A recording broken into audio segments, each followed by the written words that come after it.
Hey guys, what's up? It's Trip and I'm back. And I'm back with another how-to video. Yeah, I know, I probably know what you're thinking. I've just done so many how-to videos, it's just getting boring now.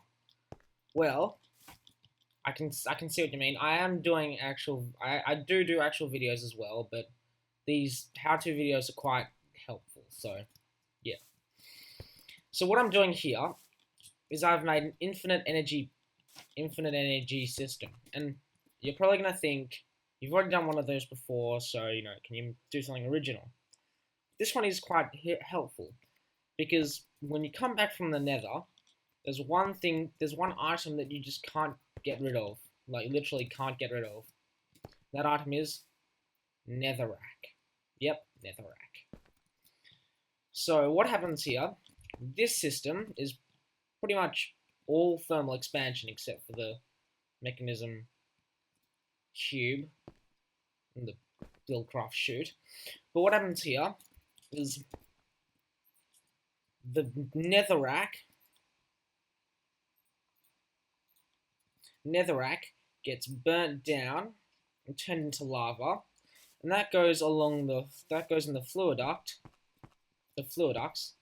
and that goes into the separate dynamos, and it creates a whole lava bucket, a whole bucket of lava. Yep, you'll see it. There it is. It goes quite quickly, but that's because it goes straight into the dynamos. And so here's the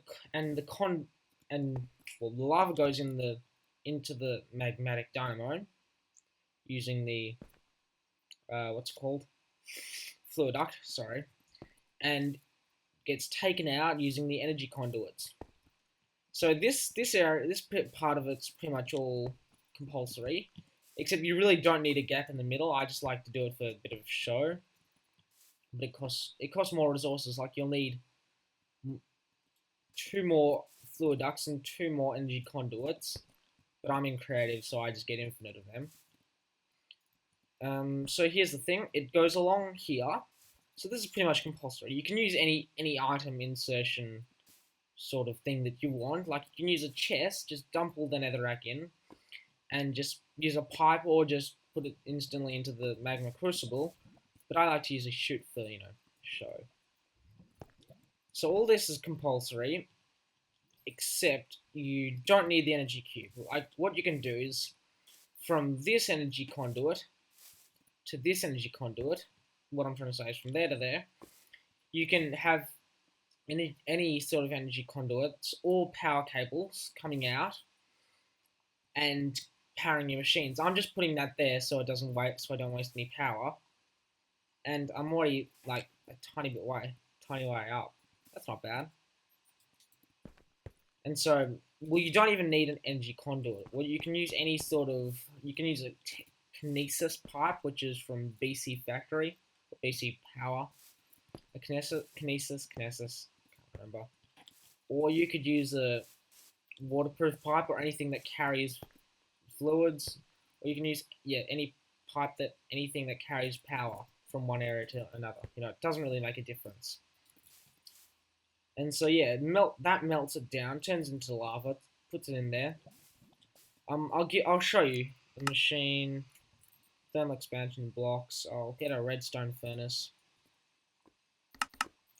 iron. I'll put this down.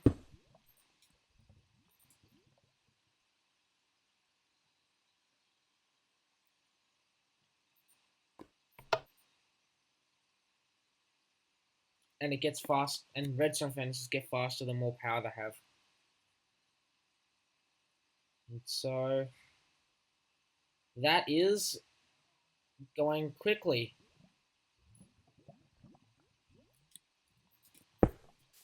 You don't need that, I just wanted to do that for show, just to show it actually works. But yeah, I mean, at times you actually might need to get a lava bucket or manually, and actually refill the magmatic dynamos, because if you don't, they'll probably run out, and then if that runs out, there's no power to power the crucible, and that means there'd be no lava to power the magmatic dynamo, And so, it's a bit of a vicious circle. If one thing fails, well, when I say one thing, I could mean three things. Three things fail, that'll fail. If that fails, those will fail. It's not nice. So yeah, it's a vicious circle. But all you really need is lava, and you don't actually need to power it. The lava powers the magmatic dynamo, but actually, magmatic dynamos don't even need power. Any dynamos don't. Okay, so here's the mathy part.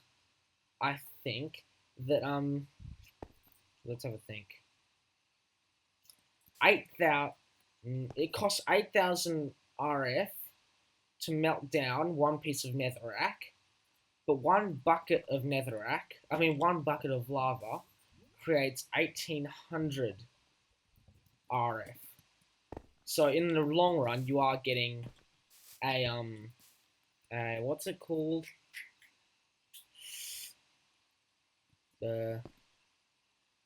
I don't know why I'm doing this. I do that a lot.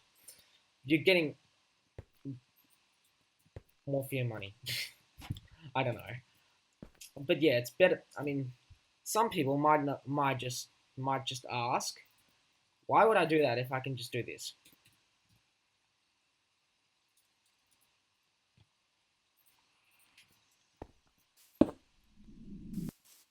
If you have mechanism installed, and you'd have to have it installed for that, why would I do that? Just, I can get that instantaneously. Doesn't really seem like much of a point. That is 100% agreeable. I can totally agree with that. But here's the thing. You get rid of netherrack, and if you really wanted to, you could get a bucket. I'm pretty sure you could just get a bucket. No, you can't. My bad. But you get rid of the netherrack. I mean, it's much better. I mean, because even if you want to, you could put a tank in the middle here and put some sort of buffer. I'm sorry. Oh, good. Never mind. Put some sort of buffer, which has a time delay. You can have lots of lava in there. You just get a bucket and take that out. So this pretty much just makes lava for you. There we are. And generates power. So it is, in the long run, it's much more efficient. Yeah, so that's all I can really say. Oh, and I was messing around with the too much TNT mod. I've made this little house. Well, not really. It made it for me.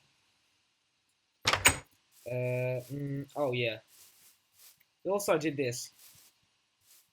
I used one meteor explosive. We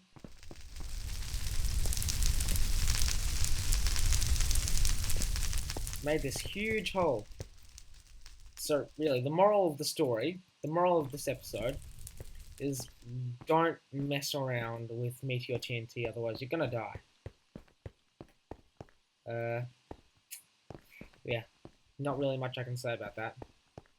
Oh! What you say?